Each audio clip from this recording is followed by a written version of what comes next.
হ্যাঁ গাইস, আসসালামু আলাইকুম। সবাই কেমন আছেন? আশা করি সবাই ভালো আছেন। আমিও ভালো আছি। যে গরম পড়ছে, এই গরমে কাজ করতে প্রচুর কষ্ট হইতে আছে। যাই হোক, সেটা কোনো বড় বিষয় না।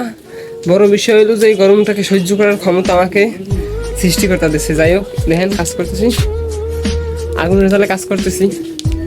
প্রচণ্ড গরম, দুইটা চুলে জ্বলতেছে, দুইটা চুলের মাঝখানে আছি আমি বর্তমানে। যাই হোক, তাতে আমার কোনো কষ্ট নাই, কারণ এই গরমটা সহ্য করার ক্ষমতা আমাকে দেওয়া হয়েছে, যার কারণে আমি সহ্য করতে পারতেছি। প্রচণ্ড গরম, আমার এই ভ্লগটা করার কোনো ইচ্ছেই ছিল না, যে এতটা গরম মানে আমি স্মৃতি হিসেবে রেখে দিলাম আর কি, যে এতটা গরম যে আমি থাকতেই পারতেছি না এখানে। আর মূল বিষয়টা হচ্ছে গরম।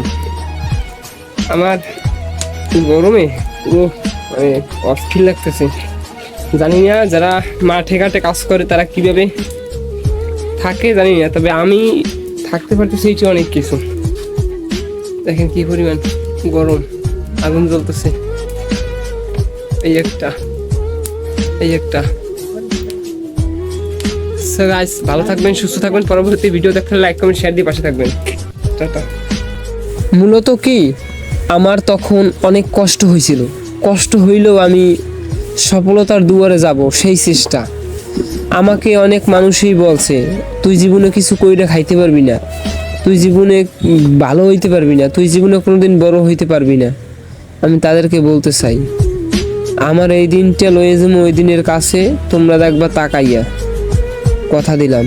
আর সৃষ্টিকর্তাই সর্বশক্তিমান, সৃষ্টিকর্তা চাইলে সব কিছুই পারে। আর আমিও হাল ছাড়া ছেলে না, আমি চেষ্টা করবো প্রচুর।